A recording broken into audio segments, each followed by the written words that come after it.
Puffy was going up the stairs, and he said, I don't care if Tupac died, I don't care if Biggie gotta die, and I don't care if Suge gotta go to prison for the rest of his life. We got a confession letter on how everything went down and who's responsible. Now, getting back to Russell was following in the footsteps of his dad, and he was able to work through the LAPD and have all the things that had to be done within the LAPD. He certainly knew the streets very well, and circumstances in his case were far more tragic because he was killed in the line of duty.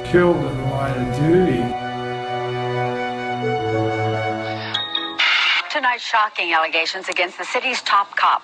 Former Detective Russell Poole has filed suit against the department. Poole says he uncovered dirty cops while investigating the murders of rappers Biggie Smalls and Tupac Shakur. I provided the chief with enough information and evidence that would warrant a full probe. And at that meeting, I was ordered not to investigate any. Murder is pretty simple. The first person you go after is the spouse. Perez and them was all involved. They were trying to kill me too, but see, because Perez and Rez was good friends, and Perez and Sharita and Rez is great friends, and so all those three together was trying to plot. Okay, everybody. I thought I would honor this day. I'm making this video to honor Detective Russell Poole. He passed away in 2015 on this day. On 8/22 of 2015, I wrote an article, and it was entitled, Russell Poole is an American Hero. And that appeared in a few places along the web, and I'd just like to read it to you. Today, as I reflect on the events of the last couple of days, I get a chance to put it all into perspective without emotions clouding my judgment or being manipulated by information being released through various media outlets or on YouTube. Russell always had doing what is right as his priority. He had the truth as his sword and justice as his shield. Russell Poole was a dear friend. He was a no-nonsense cop that bled blue. He respected police and the role of the homicide investigator in bringing perpetrators of crimes to justice. For 19 years, he worked for the Los Angeles Police Department as a dedicated member of a well-respected team. He did everything he could to maintain the integrity of that team. When the leadership of that team placed a greater emphasis on shielding criminals than investigating them, Russell Poole tendered his resignation. Russell and I made a pact that we were not going to tell anyone about the meeting with the sheriff's department. The investigator called Russell the day before the meeting to generally get an idea of what would be talked about and to confirm the meeting. We were starting to get traction in the case. Russell and I had several social meetings with Dave Demersion from the DA's office about the case, choosing to meet over a beer rather than cause a stir by Russell's visit to the DA's office. We had given Dave a copy of Tupac 187, and he was unenthusiastic about the idea of reopening the case. When Russell and I compiled the Tupac murder facts, he started to show genuine interest. Russ, I need an investigator from inside law enforcement to move this forward on this case. Both Russell and I have been in contact with Sheriff Jim McDonnell about the case, and we began with a conference call. Jim had recently taken over the department and was buried, just getting the land. He became unresponsive to either of Russell or my text messages or voice messages simply because he was being pulled in so many different directions. Leadership LA was hosting an event where McDonnell would be the guest speaker, so as an alumni, I attended and cornered McDonnell and told him that we needed someone from inside of the sheriff's department to work with the DA's office. Jim reluctantly agreed to get us an investigator and then scurried off to a meeting with Vice President Biden. I followed up with his executive aide, Lieutenant Kerry Carter, with an email that included both of our emails and telephone numbers. They called Russell to schedule a meeting for August 19th, 2015 at 10 a.m.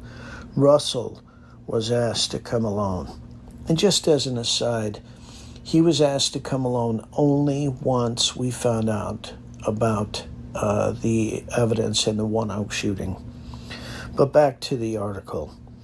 At 9:02 a.m., Russell called me and we talked for 7 minutes. He told me he was stuck in traffic around Diamond Bar. On the phone, he told me that he'd be staying at his son's condo to visit the doctor on Thursday. He was going to have his blood pressure medicine adjusted.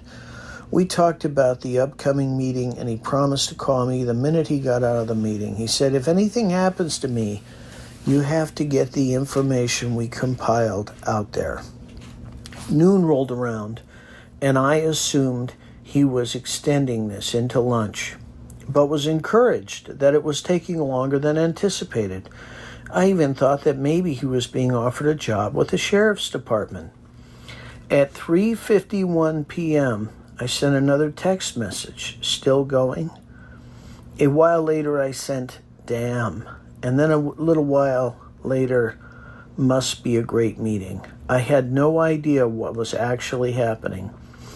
At 5:28 p.m., I got a text from one of our confidential informants telling me I just heard Russell has died. What the fuck? I went on to Google and saw the news and that it had been posted 24 minutes earlier. I was devastated. The friend I was with started to scour the web while I made some telephone calls. 6 minutes later, I was listening to Reggie Wright Jr.'s interview on Bomb First. Now the questions were racing in my mind. How did Wright get a video posted so quickly? It was a 13-minute, 32-second interview, so walk that back. It had to take some time to call it in, to put the background up, to publish it, to post it, and for the aggregate into search engines. For a time, it was appearing in the first couple listings on Google. We clicked on the video to listen to it a second time, and the video had all of a sudden become private and couldn't be played. Did Wright know Poole wasn't going to be walking out of the sheriff's office alive? It all certainly seemed fishy to me. Almost like the Kevin Hackey interview Poole had conducted earlier in his career, where Hackey tells of Wright knowing about the murder of Bobby Finch just 3 minutes after it happened. Hackey called Reggie to give him some of the news. Hackey called Reggie to give him the news, and Reggie already knew. Hackey said, how do you know about this? It just happened 3 or 4 minutes ago. In the case of Bobby Finch, either Wright had a tremendous information network or he was behind the murder. Here again, Wright either has a tremendous network or he has something to do with this. My mind was racing. I remembered that the corrupt Compton Police Department had been absorbed into the Sheriff's Department instead of being disbanded, and that corruption had festered and expanded. I thought about the inside information that Russell and I had learned that an off-duty sheriff had let the shooters into the nightclub on August the 24th of 2014, the night Suge Knight was shot, and had driven them to LAX the next day. There was a time when I was distrusting of everybody in law enforcement, and I was sure that I needed to leave town. Wright's intimation was that anyone that continues to investigate him is going to end up dead. Some of what Wright had to say was right on the money. Some of what he was saying was misinformation. Russell Poole was not meeting with Suge Knight. Russell was not meeting with the female investigator that Reggie Wright Jr. referenced. He was talking to the sheriffs about the Tupac and Biggie murders, trying to get an investigator within the department interested in looking into these murders.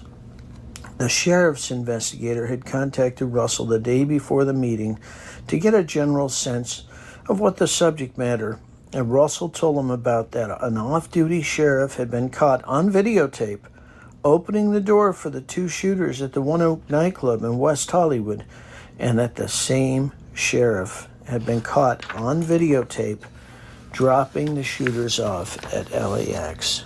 The investigator was surprised that Russell had obtained the information, and according to Russell, he confirmed that the information was true.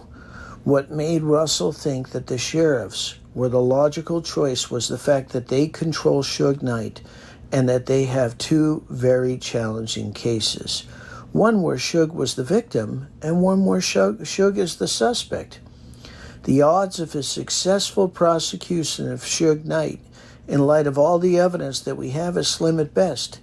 Information about bungling the investigations of both of those crimes is going to come to light, especially with attorney Tom Mesereau on Suge Knight's defense team. Russell then said, "Look, you have two dog cases that are going to cause the department embarrassment, and you have the two biggest mysteries in music history that could make the department shine. Why not cut a deal with Suge now that you have influence over him, and get him to cooperate with bringing the killers of Tupac and Biggie to justice?" After the telephone call, Russell called me and relayed all the information to me. He was genuinely excited about going to the meeting the following morning because he felt there was a chance there was going to be movement in the case. What Reggie Wright Jr. is right about is the jurisdiction issues that were discussed, and I only learned that yesterday, August 20th, 2015, when I received a telephone call from the investigator and Jim McDonnell. Both of them called me to offer condolences and to let me know what had happened. Apparently, at the end of the meeting, Russell had begun to feel distressed, and paramedics were called. They did everything they could for him, but he passed away. Think about all the safest places to have a heart attack. I would rate Sheriff Headquarters as the second safest place because there are so many people around that are all trained in CPR. There's no way that Russell should have died on the 19th at Sheriff Headquarters of a heart attack. He should have survived, but that isn't the case, as we all know. The call from Jim and the investigator was very heartfelt, and I appreciated it tremendously. We had a 10-minute call. I made it clear that I'm a civilian and that I did not expect them to share with me anything they are doing or not doing on an investigation. The investigator brought up the jurisdiction issues that Reggie Wright Jr. talked about on his bomb first interview in almost the same way. I asked the investigator why Reggie Wright Jr. had sensitive information about the cases just minutes after the meeting happened. He told me that information had to have come from Russell, as he was probably talking to everybody about this. I called bullshit.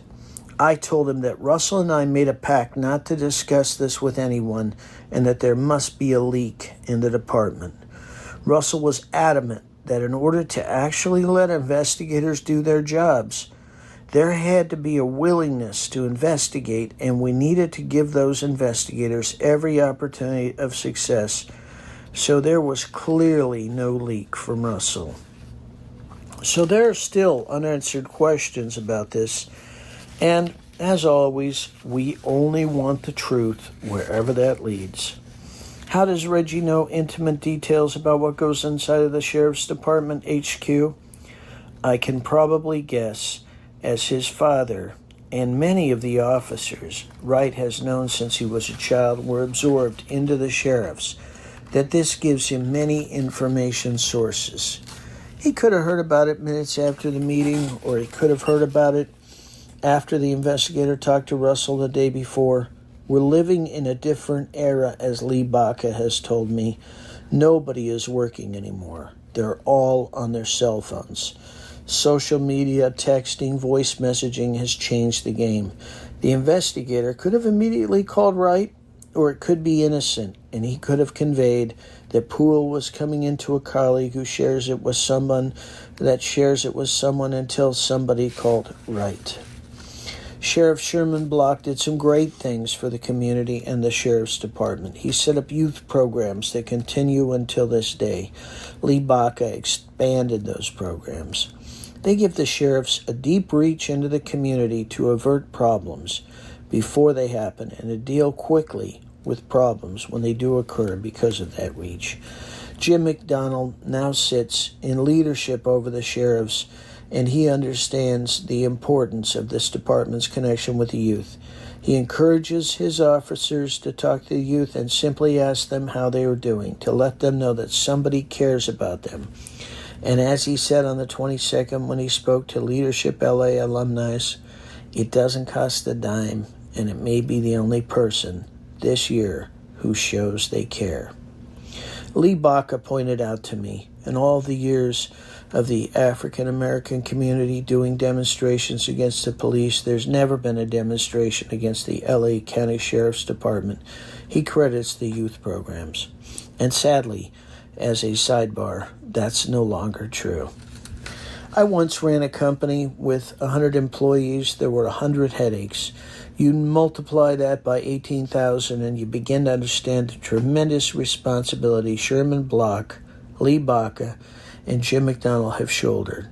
While Baca was at the Sheriff's Department, he expanded the responsibilities to include the MTA community colleges, and McDonnell walked into the second largest police force in the nation, right behind NYPD.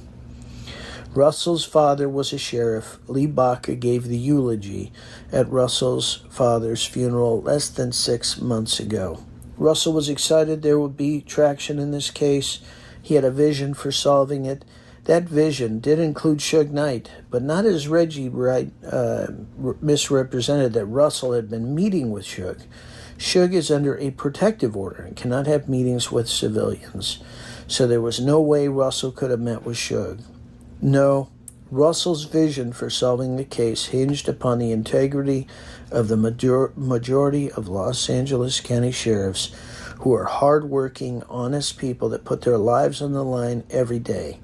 Russell previously worked with Jimmy McDonnell when they were both at LAPD, and he had a tremendous respect for McDonnell. He knew that McDonnell was going to root out the corruption that exists within the sheriffs. With 18,000 employees, there's no way to control every single employee who takes an extra $50 or $100 bill from a bust. But there are standards to apply that give the sheriffs a whole new opportunity to be seen and a whole lot different than they've been seen before, and McDonnell is setting the bar high. He chose not to clean house when he arrived so that any whose enthusiasm had reigned would have an opportunity to get their heads back into the game. His $3.2 billion budget seems like a lot, but when you think about the facilities, vehicles, and personnel, it doesn't take long to soak up that budget. So McDonnell must find solutions to problems that don't require money. Getting his 18,000 employees' heads all in the game will multiply his reach within the department, but will also multiply his reach into Los Angeles. Russell, the man that investigated the Rampart scandal and made the LAPD police corruption public, believed in his vision. He believed sheriffs are the right place to solve this case, and in spite of the jurisdiction issues, he believed they should be handed the baton. He believed in Sheriff Jim McDonnell. That's why he was at the Sheriff's Department headquarters taking a meeting with a homicide investigator. I share Russell's vision for the case and his support of the Sheriff's Department. Can I say for certainty that someone there didn't give him something tainted? No, I can't. But I can also say that even though Russell was hiking 6 miles a day and he was overeating, and upon occasion I'd partaken in a few too many alcoholic beverages with him, he was starting to make life changes, and he had just begun to eat better, drink less, and I noticed a new excitement in his voice. Some of those changes may have been changing his body chemistry to where he needed to adjust his blood pressure medication. Keep in mind he was planning on seeing the doctor the next day. I sent a message to Sheriff Jim McDonald thanking him for his telephone call yesterday and saying how much it meant to me that he personally reached out. I also said, Russell's ghost will haunt the new HQ to root out any and all corruption. He's now your partner from the other side. So there was Russell working on a case, doing what he loved. The new sheriff's facility only opened a short time before Russell walked through those doors, armed with information that he felt would solve the case. He was bringing resolution to something that had eaten at him for 19 years. In the heat of the battle, this Knight of Malta was taken on the field of battle. He lived a life of honor. He died a hero's death, and at the most important law enforcement facility in Los Angeles. This was a magnificent death for an American patriot who added his blood to the millions of others that have contributed to building a more perfect union. Goodbye, friend. I will miss you. Now, at the time we had been meeting with, and talking to sheriff's investigators. We had also been talking to one of Suge's attorneys, and I ended up having lunch with two of Suge's attorneys after Russell's death. And they confirmed that the information that we'd given them, they confirmed first to me and then to Russell separately. He wrote a statement about it, that it was true. And then a few years later, I was actually able to speak to the only eyewitness in the shooting in Las Vegas that's still living. And he told me what happened. And Russell was right. Russell got it right. And I appreciate you guys listening. Thank you. Those guys, if you go back and watch the film, they was already stalking Pac, watching him. So that just tipped the iceberg when something happened. But there was a plan already to do something to him. I'm quite sure if they saw the first one, they would saw the second one, because it's the same circle of people. You got a lot to cover up, y'all. Freudian slip. You got a lot to cover up.